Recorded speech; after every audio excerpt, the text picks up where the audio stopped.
The first 6-week stage of the ceasefire in the Middle East has only got a week to run, and the US Special Envoy is on his way to the region to negotiate further progress. Meanwhile, the UN continues with its game of false equivalence. Here's the latest from Fox News. UN Secretary General Antonio Guterres, in an address before the 58th Human Rights Council in Geneva, warned he is gravely concerned over the rising violence in the occupied West Bank and human rights violations in Gaza. Violations of human rights have skyrocketed since the horrific Hamas attacks of October 7 and the intolerable levels of death and destruction in Gaza. This as Hamas threatens to derail ceasefire deal talks with Israel, saying further steps are conditional on Palestinian prisoners being freed as agreed. Yeah, so where to next? Let's get some insights from former Israeli ambassador to the US, Michael Oren, who joins us from Sydney CBD. Thanks for joining us, Michael. There's so much I'd like to pick your brains about, but why don't I start in chronological order and talk about the security failure of Israel right at the start. I don't think there's been enough focus on this. We're aware on this program of the absolute horrors of the terrorist atrocities conducted by Hamas back on October the 7th, 2023. But with border posts and military outposts and surveillance and security in that part of Israel, how could it possibly been allowed to succeed to such an horrific level? Good to be with you, Chris. And that's opening with a really hard question. It's a question that all Israelis ask themselves. How could we have been shocked, taken off guard in that way? Where was the army? Why did the army take so many hours to respond? And the answers are not just so simple. I was in government in the period before the war, and I know that it was almost across the board agreement within the Israeli government between the political and the military echelon that Hamas could be bought off. If Hamas got money from Qatar, if you let in 20,000 Palestinian workers into Israel every day, then Hamas would have something to lose. We would incentivize Hamas basically not to be a jihadist terrorist organization. And it proved to be false. Also, the army had been preparing for a completely different type of war. The army had become leaner, heavily dependent on technology, and rather dismissive of Palestinians' capabilities. Most of the focus was on Hezbollah in the north, which was, in fact, a much greater threat with 170,000 rockets and probably 100,000 terrorists under arms.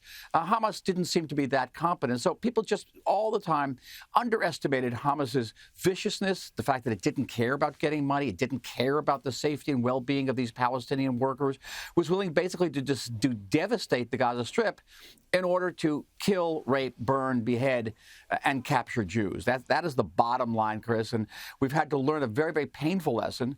But Israel snapped back very, very quickly. The army enlisted 360,000 reservists. That would be the equivalent here of about 1 million Australians, roughly about the same number of Australians who fought all in World War II.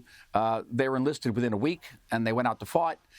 And by all military criteria, it was one of the great military victories of all time.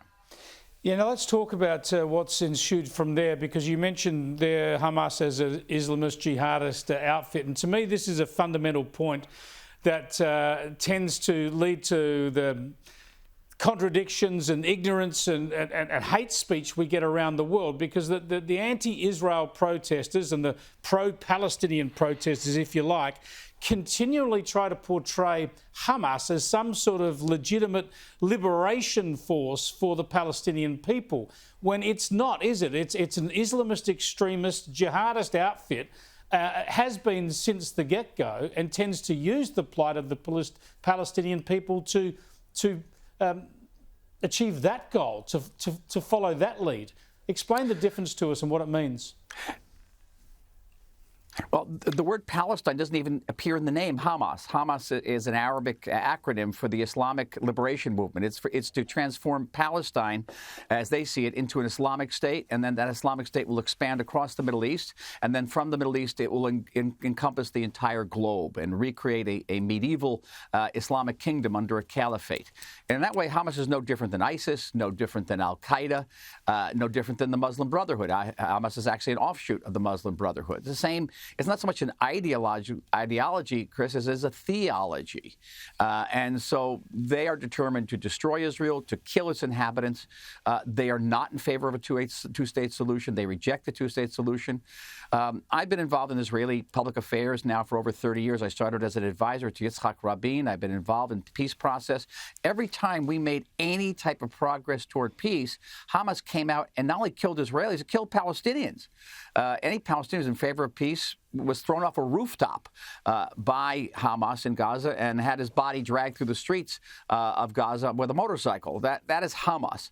And these people are out protesting for Hamas and think it's a peace organization, think it's a Palestinian nationalist organization, are all wrong. And if they had had these protests in Gaza, the same people would today be dead. So look at the situation we have today. A ceasefire that's tenuous, that is holding for a while. Most of the hostages, dead or alive, have been returned to Israel, but there are still more than 50 outstanding, again, dead and alive, a horrible, macabre trading that's going on. But Hamas are clearly still in control, openly parading their soldiers now, heavily armed and faces masks in Gaza. What happens next? Because clearly Hamas needs to be removed from Gaza.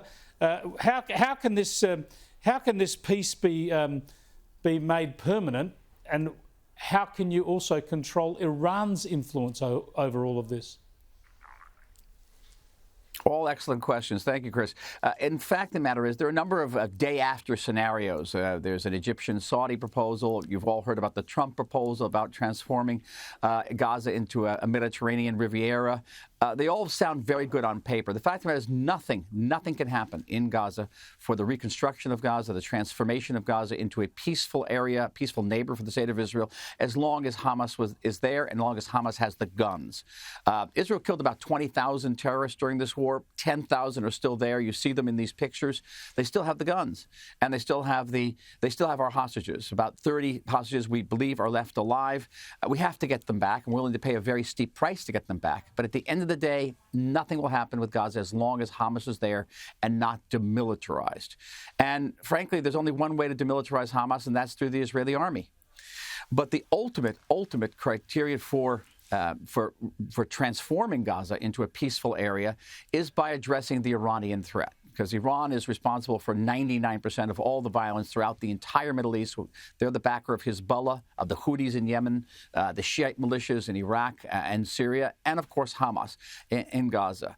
And so Israel, with the United States, I don't know whether it's physically with the United States or diplomatically with the United States, will have to address the Iranian threat. And once you address the Iranian threat, then Hamas, Hezbollah, all these terrorist organizations will be cut off from their main supplier, and they will wither on the vine.